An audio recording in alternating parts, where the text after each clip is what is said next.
Je vous retrouve aujourd'hui pour découvrir les nouveautés de la Peugeot 308. Et je rejoins David Urbain, le chef de produit, qui va nous expliquer tout cela dans le détail. Bonjour David. Bonjour Olivier. Alors cette Peugeot 308, c'est toujours un succès ? Oui, c'est un succès. Avec plus de 1 500 000 unités vendues, 40 prix qui ont salué son design, ses qualités dynamiques incomparables. Alors 40 prix, si j'ai bonne mémoire, elle a remporté le Car of the Year, c'était en quelle année ? C'était en 2014. 2014. Donc elle fait partie de la famille des Peugeot qui ont été primés au Car of the Year. La toute dernière nouvelle Peugeot 208, c'était cette année, en 2020. Alors pourquoi ces évolutions produits aujourd'hui sur Peugeot 308 ? 308 évolue dans le segment des berlines compactes, qui est un segment très concurrentiel avec des produits forts en contenu technologique.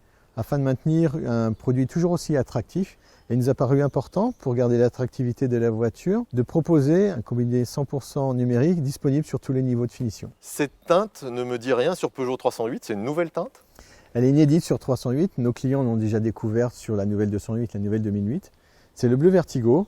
C'est une peinture tricouche qui offre plus de nuances, plus de profondeur et qui souligne magnifiquement les lignes de cette Peugeot 308. Il y a une option que j'aime beaucoup sur Peugeot 308, c'est les chromes qui passent tous en noir. C'est toujours disponible ? Oui, cette option s'appelait le Black Pack, qui est toujours disponible au catalogue. C'est un certain nombre d'éléments chromes qui sont passés noirs, notamment en face avant, avec des jantes spécifiques, des jantes qu'on appelle Black Saphir, avec un vernis Black Mist.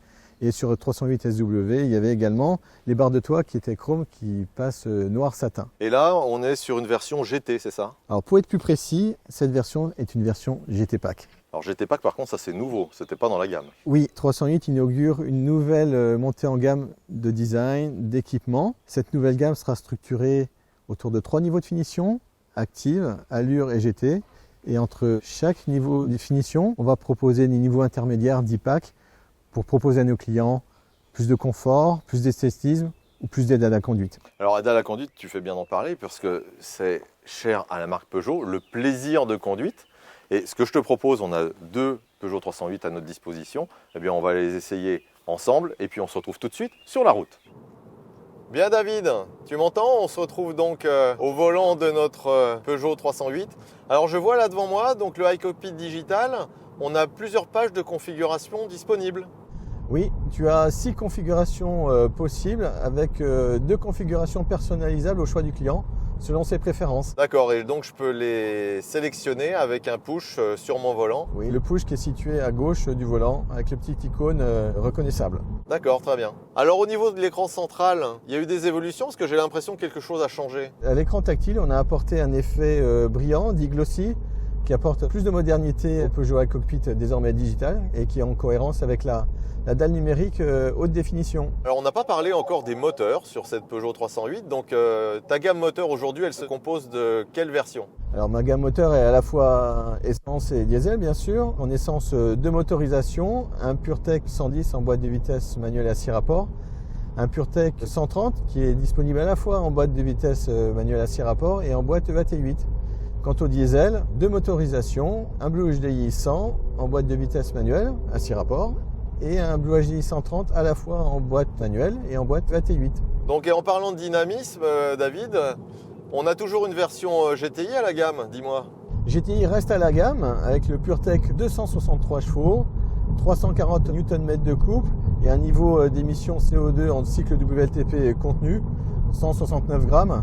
Donc ce qui reste dans la catégorie en termes de rapport poids-puissance pour nos clients qui recherchent de la performance, un excellent compromis qui en fait toujours une des meilleures berlines sportives sur le segment. Ok, donc ça c'est une bonne nouvelle. Au niveau de la gamme justement, tu nous as parlé de 3 nouveaux niveaux de finition. Est-ce que tu peux nous en dire plus sur les équipements disponibles ? Tout à fait. Avec cette nouvelle structure de gamme, chaque niveau de finition va s'enrichir avec des équipements de série. Alors pour te donner quelques exemples, Active aura désormais le pack visibilité de série. Sur Allure de série, le pack Safety Plus.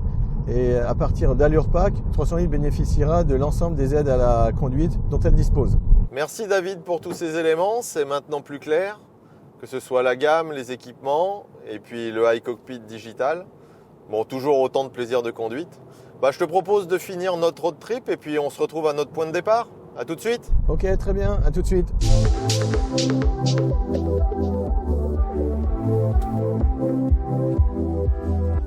Bon, eh bien David, je comprends mieux pourquoi cette Peugeot 308 reste l'une des références du segment. en termes de confort, comportement, son équilibre, son plaisir de conduite. Et puis à tous, eh bien, je vous donne rendez-vous très prochainement, je l'espère, au volant de cette Peugeot 308 avec son iCockpit digital. Et je vous dis à très bientôt. Salut!